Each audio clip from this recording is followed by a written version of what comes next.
And welcome to the show. My name is Naeem Sharif. This is the Our Islam and Community Issues Group program. We thank you for tuning in. We'd like to introduce our special guest, Brother Benjamin Shabazz. Assalamu alaikum. Alaikum assalam. How you doing? I'm doing good, sir. Doing very good. If you would open up with a small dua for our audience. A dua is a small, short prayer. Okay. A'udhu billahi minash shaitanir rajim. Bismillahir rahmanir rahim. I seek refuge with Allah from the rejected enemies, Satan the devil.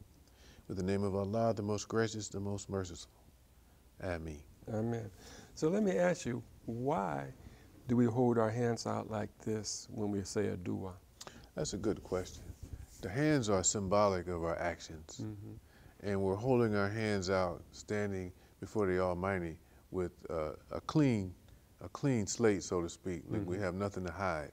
And then we're asking for Allah's blessings to help guide our actions. Okay, so it's almost like to receive. Right. Open up to receive instead of necessarily being closed. Right, okay. right. Now I'm saying that to say there are many definitions of why this is done. Okay. But this is one of the most common sense-wise reasons why it was done. Common sense, huh? Yeah. Common sense. So this is part 2 of our program, Not Using Common Sense. And we're describing a few things, and we described some things on the last show. We talked about driving, when people are driving, to look both ways. Talked about pedestrians. Walking. Yeah. To look both ways. Just don't run out and walk out in the street without looking. A car could run the red light. We talked about, just some basic common sense things on that. So on our part 2, I think I want to talk about peer pressure. Yeah, I wanted to talk about peer pressure in terms of common sense, how common sense has left a room when it comes to peer pressure buying. Okay. And especially for young adults. They will force the issue with their parents. I got to have these particular kind of sneakers. I got to have this particular kind of pants, shirt, or jacket, or whatever. And the manufacturers of these products know that they can get more money if they have a particular brand on the product. And because the peer pressure is going to demand this item is bought. And so, a youngster, a young man, a young woman going to school, high school or whatever, get the same exact item, but doesn't have the brand name. I'm talking about the exact quality of the item, but doesn't have the brand name. They don't want it. They don't want it. And for those parents who are trying to please their children, they'll work 2 jobs to spend $400 on a pair of sneakers, or $100 on a pair of pants, pair of sweats, or whatever. So I call it peer pressure buying. And then in the world of adults, we do the same thing. Right. Not as much, but because we kind of realize, we buy this and we can't pay our rent or pay our mortgage, But this is a simple fact that we want other people to see us as being important, or about something. And I just wanted to talk about that, how it's used against us. And I also remember hearing a wise person talk about brand names and the term brand. I'm sensing your vibration. Yes, yeah. Like branding. Branding, yeah. Like branding, and I remember I used to tell my kids, I said, look, get you something to stitch your name and put it on you buy them pants, put your name on it. And what was it in Back to the Future when the guy, I can't think of his name right now, but the young man, he went back in the future and he had some jeans on the back and it said Calvin Klein. So the woman thought, because she was in the past, thought his name was Calvin Klein, just like you were saying. Michael Fox. Yeah. She thought, oh, your name is Calvin Klein. Why you say that? Well, it's on the back of your jeans or your pants. Yeah. Yeah. Yeah. Yeah. And so this particular individual was talking about how they've taken that concept of branding and have branded us. And we'll be loyal to that brand. As they used to brand cattle and horses. You know, they said, well, they see a horse somewhere, well, let's see his brand, see who he belonged to. Right. Oh, this is AAA Ranch, okay. You know, oh, this is so-and-so, oh, they belong to him. And some people look at it as a stretch, but once you boil it down, the reality is that is exactly what it is. You know? Well, there was a shoe store, cheap shoe store, matter of fact, getting ready to go out of business, but they compared their shoes to some really high class shoes, and they, you know, when they gave it to the customer didn't know which one was the very high class shoe and which came from a less, quality, not necessarily less quality, but less known name, not a name brand. So these people were buying these shoes, and most of them were buying the less named brand, thinking they were, the top quality brand. They didn't know. Yeah. I remember that show. Yeah. These people took fixtures and things. Yeah. Set up this fake store. Yeah. They make it look like the shoes were coming from overseas and and all like you on Fifth Avenue in New York somewhere. Yeah. And these people were paying $700. Yeah. For what's that store? I think we're not even gonna say the store. Okay. We won't say the store, but people know. People know, and and the shoe actually. You go to the store, it might have cost $50 if it costs that much. Right. Yeah. So it's amazing. There's another thing, but this goes into every generation. You had the zoot suits. Young folks were wearing them, old people were wearing them. We used to wear the bell bottoms. Everybody, and then you look at them now and say, man, why did we wear that stuff, Platform shoes. Platforms, they're bad for your feet. Oh my gosh. The podiatrist would tell you that stuff was just bad for your feet, not good. But it was a style.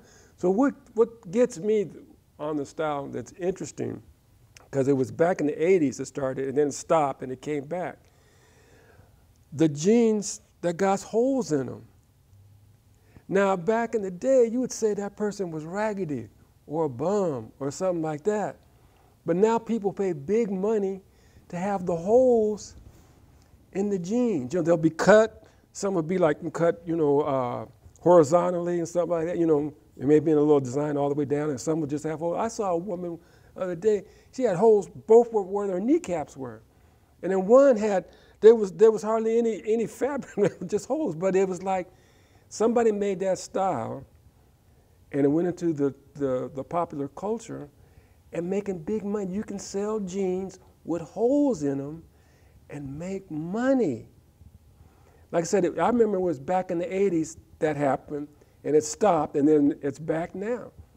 And it's like, if we did that when we were growing up, and people said, man, you raggedy, you went to such and such, value store, or you went to this store, and talk about you. But now it's like, that's the style. And we're saying we were in the style thing too back in the day, so I'm not saying that, we were immune to it. We were wearing the bell bottoms, platform shoes, everything. Well, I didn't wear platform shoes, but I. Oh, brother! No, I didn't. No, yes, you did. I saw a report. It was that big. It was that big. Yeah, but that. They get you. And I was at a meeting last night. We were talking about the state of black people, and we were talking about how is it possible for us to change our morals and our way of looking at life overnight. We was talking about, all the brothers wanted to be players and gangsters. And the Superfly movie came out. Yeah. Overnight. Yeah. Then there was the Mac. Everybody wanted to be a Mac. Everybody wanted to be cool. And I was saying to myself, well, in this meeting we were talking about it, how is it possible?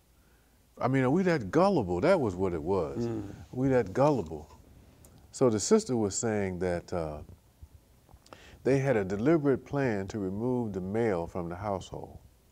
Oh yeah. You know, and so I said, well, what's that got to do with anything? Mm-hmm. You know, why can't the mother still teach the child some decency? Mm-hmm. And she was saying, you got these children, you got to go to work or whatever you do, Mm-hmm. and in other words, you handling everything. Everything. And so who becomes the babysitter? The TV. The TV. Mm-hmm. And it stood out more, you know, because here you have the mother, these children are her babies. Mm-hmm. You know, she carried them for almost a year. Then she nursed them for almost a year. So there's a type of emotional bond there. Now you have the husband, the male, he's looking at things from a different perspective. He's looking at things from an outside the house perspective. Mm-hmm. You know, how does this child survive outside the home? I got to tell him some real hard facts here. Right. Tough love. Right. You know, but with him not being there, the mother's teaching the child from an emotional point of view. It's a softer version of reality. Trying to save that child with a softer version, yeah. And then the television and the media is telling the child, well, we know you want to be an adult. We know how you feel. Mm-hmm. You know, so this is how you do it. Right. And so you have these people out here that are destroying themselves, thinking that they're doing what they're supposed to be doing. And we were having a long conversation about that because we watched this movie called Good Hair. Oh, remember yeah. with Chris Rock? Excellent movie. Excellent movie. Yes. Excellent movie. And they were talking about the time when, well, the whole thing was about the weave, women in weaves. Then we talked about the time when the brothers, the whole thing was the conch, the process, the do-rag. And we're talking about how much money we spent and how much money now is spent with fake hair for women. You know, it's a tremendous amount of money.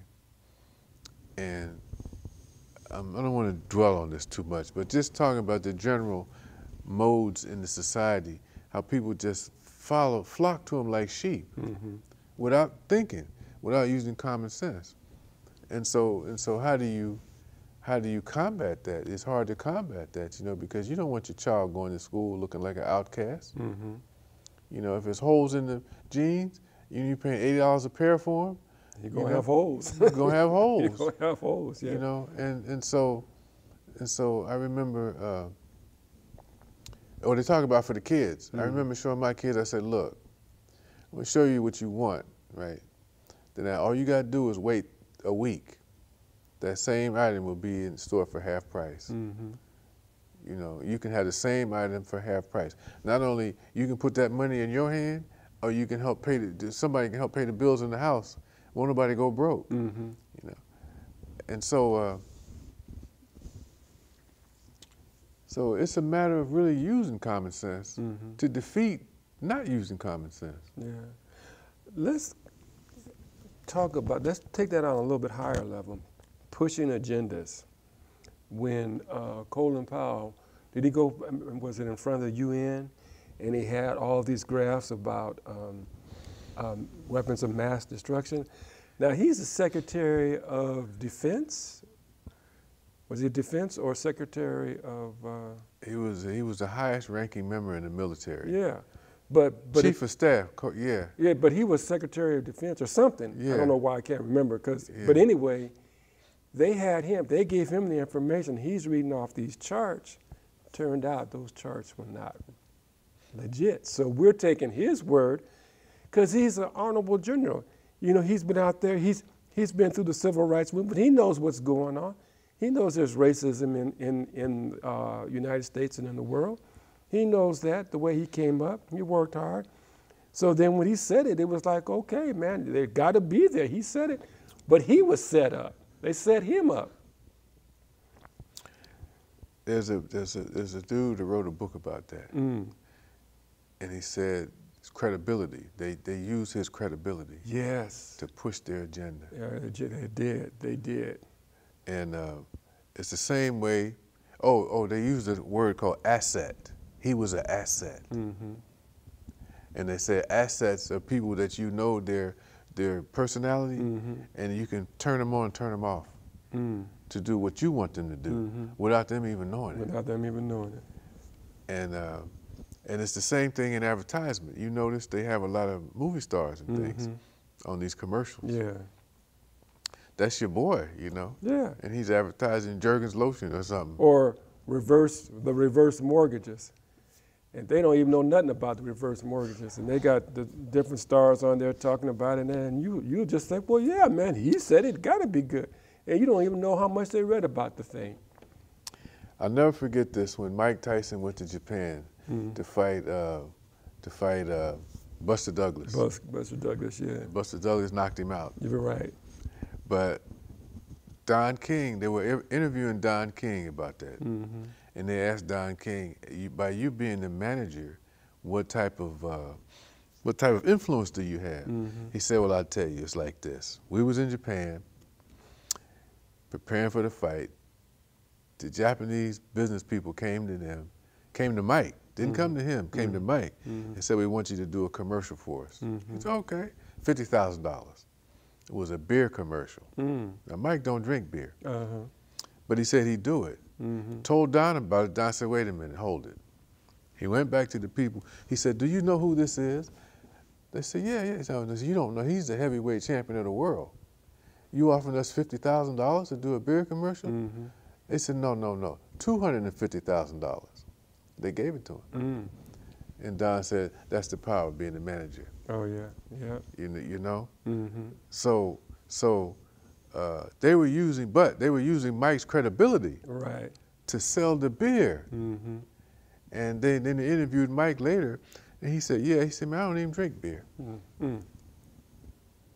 So this credibility thing, if he said it, you know, then it must be right.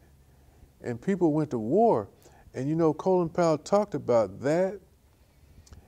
Matter of fact, he talked about the Republican Party bad later on. Yeah. Because he was on Fox News. Okay. With Bill O'Reilly.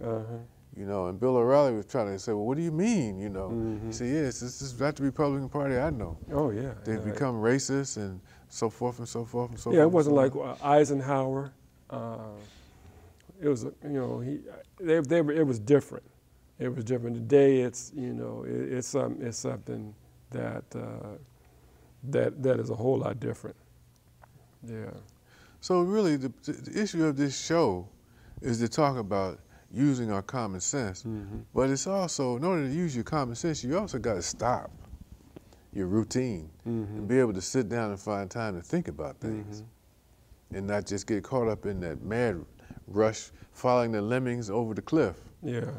You hip to the lemming thing, yeah. So it's like everything, you know, you're doing the same thing over and over, then you're falling off the cliff. Yeah.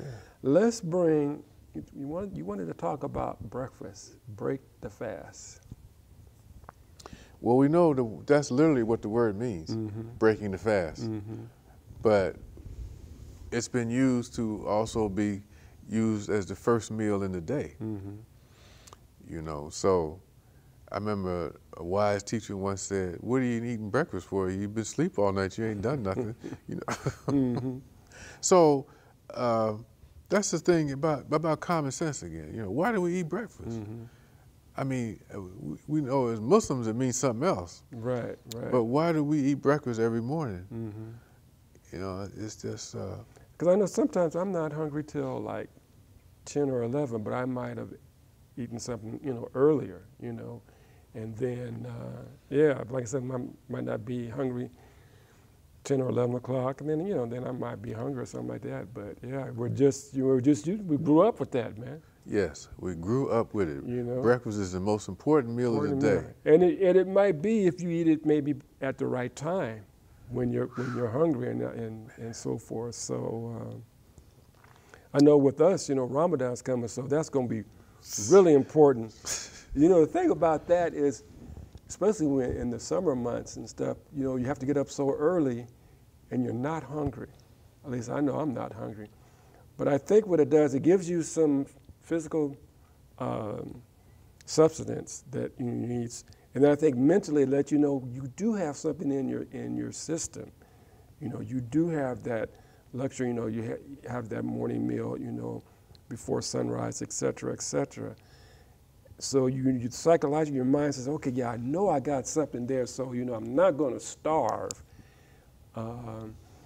So I think it's two things. Your body has something physically in it, and then mentally it's letting you know, well, man, hey, you got something. And then if you can make it till sunset, you know, you're good, and you know, and if you're blessed, you know you got food. It's not like you don't have any food, like if you're homeless.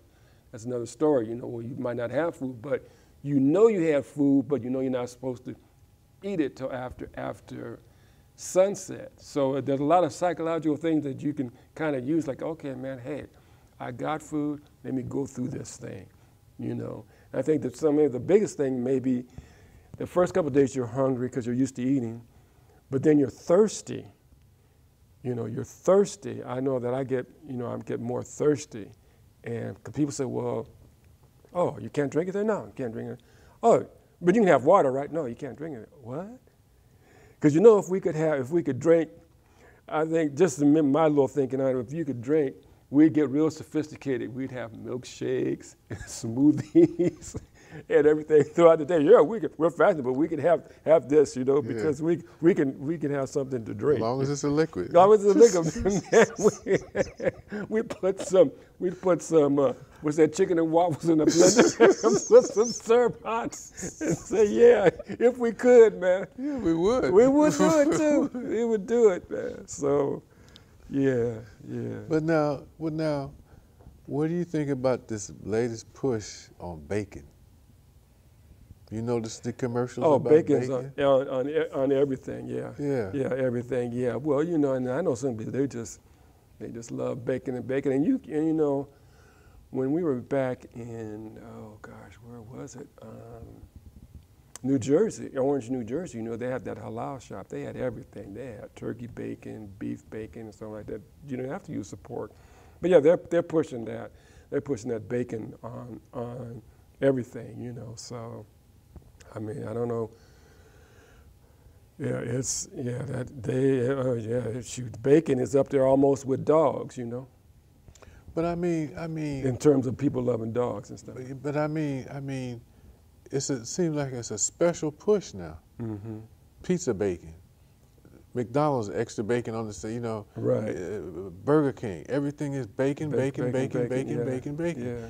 And then they show African Americans, you know, advertising it. Mm-hmm. You know, got to have my bacon. I mean, it's like it's an extra effort. That's what I'm trying to say. It's a super effort being pushed on the bacon thing, man.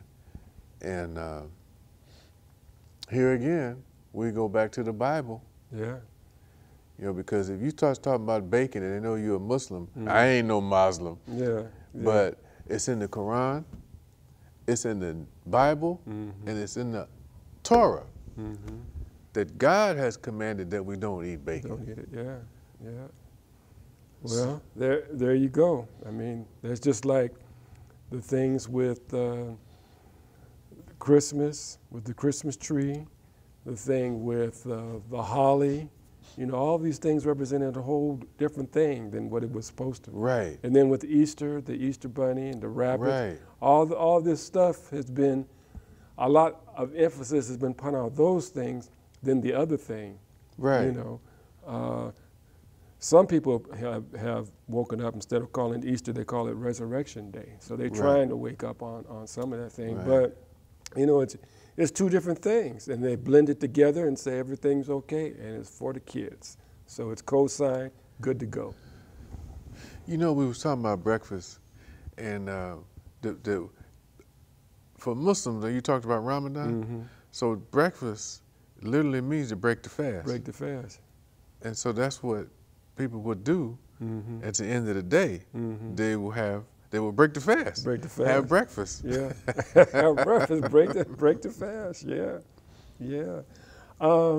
Let's just we have a few more minutes. One of the things that you know, we see all this violence. People who claim certain religions are, you know, doing violence in the world, terrorism, all that kind of stuff.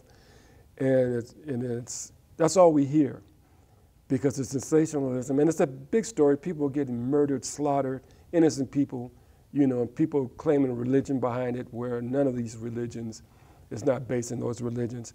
But we never hear about religious people coming together, interfaith. We have Christians and Jews and Muslims come together, and others, Baha'is, Buddhists. We did a 4-part show with a beautiful brother who's a Buddhist brother. So we never hear about this stuff. This stuff is not promoted in the broader community. And so there's a lot of interfaith that's going on. These one sisters eat with Muslims, where the Muslim sisters from Somalia, they prepare a meal, and it might be at a church, a synagogue, a mosque, or somebody's home, and they just talk to each other about what's going on and so forth. And it's a great thing, because you sit down and talk with somebody, get a little bit better understanding. Oh, this guy, he's a Muslim, he's not a terrorist, or this person is a Christian, he's just an idol worship. You kind of have a better bond.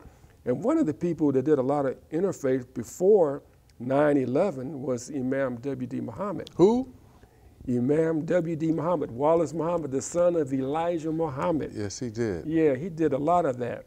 So we got about a minute or so, but he's did that before that. He's done a lot for the Muslim community and the general American community. And I would suggest people Google him or go on YouTube and listen to some of his speeches, because you don't hear about him, because it's not sensationalism. Right. He's trying to reach your common sense. He's not trying to push your emotional buttons. Once in a while he'll do it, but he'll tell you, hey, I'm pushing your emotional buttons. But a lot of these people who preach, they just push your emotional button, and you just, way on out there. But he's a man of common sense to trying to get to your intellect. Right. Yeah. So we got about maybe 30 seconds. Brother Benjamin, we thank you very much for these topics, and we hope that we've given the audience something to think about. You don't have to agree with us, but we just want you to kind of see, some of the things that we're thinking about. Hopefully they make sense, and that they'll help, everybody, because this world needs help and mercy. That's right, help and mercy. Help and mercy. Right. Thank you very much. My pleasure. Thank you. We thank our audience, and we thank our technician, and we thank you for watching. Peace and prayers. Peace and prayers.